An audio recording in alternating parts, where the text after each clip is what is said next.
need to understand the world we live in.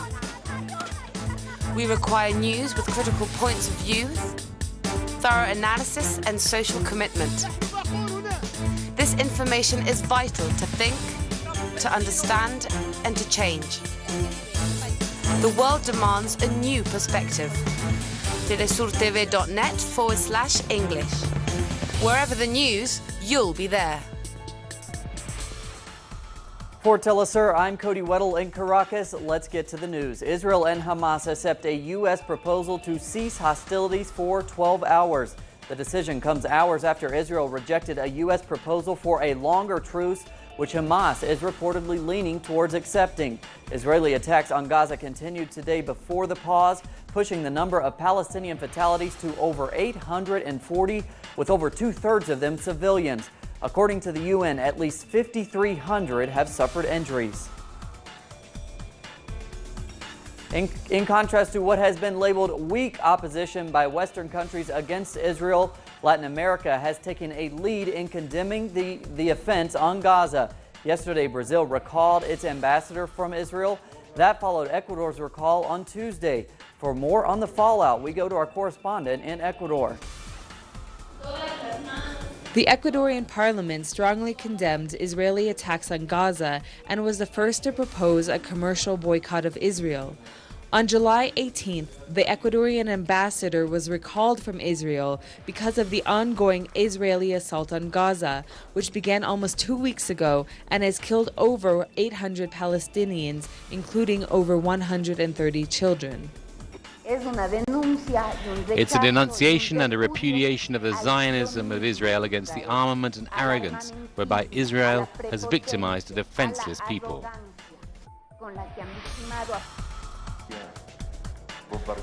There were 3 attacks at a school with Palestinian children. That's the kind of thing we have to deal with. Thursday in Quito, hundreds marched against Israeli violence. Arab community groups, youth brigades, leftist parties, and a variety of social movements, including indigenous contingents, called for an end to the Israeli attacks on Gaza. This is a mobilization, men, women of Quito denouncing the massacre against the Palestinian people by the Israeli state. We're here to support our Palestinian brothers and sisters suffering. We are here to give this support as members of the party, as members of youth groups here in Ecuador. On July 24th, Brazil also recalled their ambassador from Israel. In a move toward anti-Israeli violence, Ecuador and Brazil are hosting events in solidarity with the people of Palestine.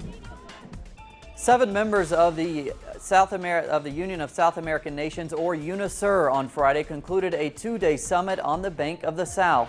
Meeting in Buenos Aires, the delegated ministers of finance sought to better define bank operations after naming the bank's board of directors yesterday.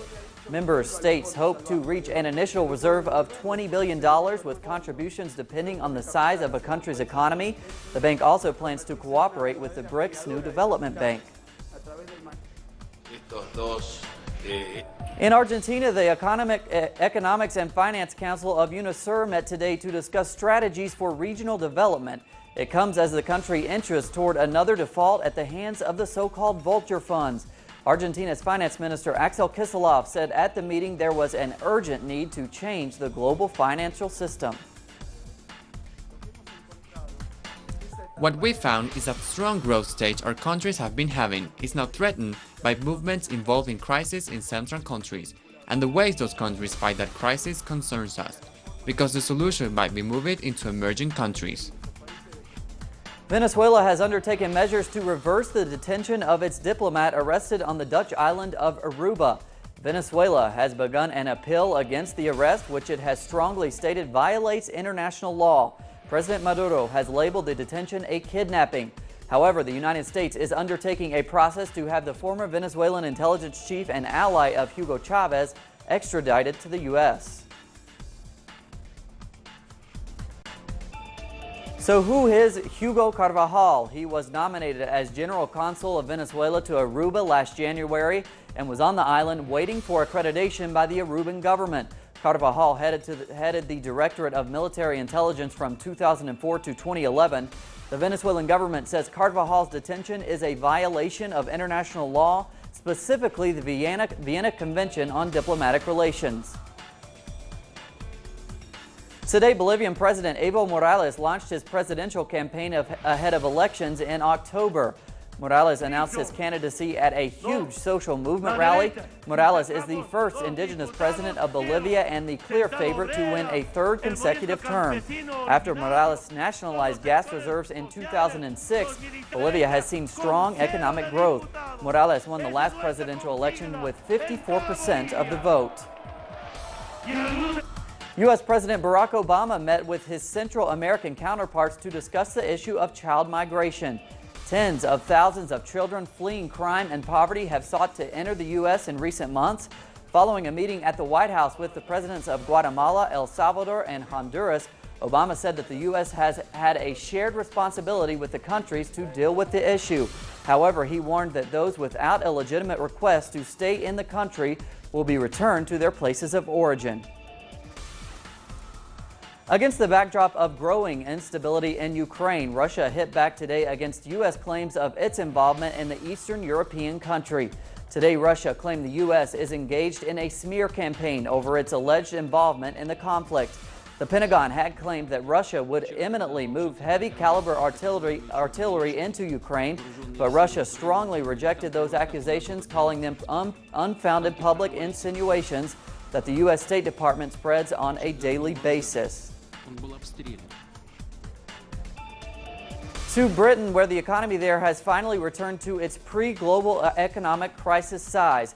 Figures out today show that the 6-year fall in economic output is over. However, critics say that the majority of people are not benefiting. It is expected to take another 3 years until UK living standards reach the 2008 levels.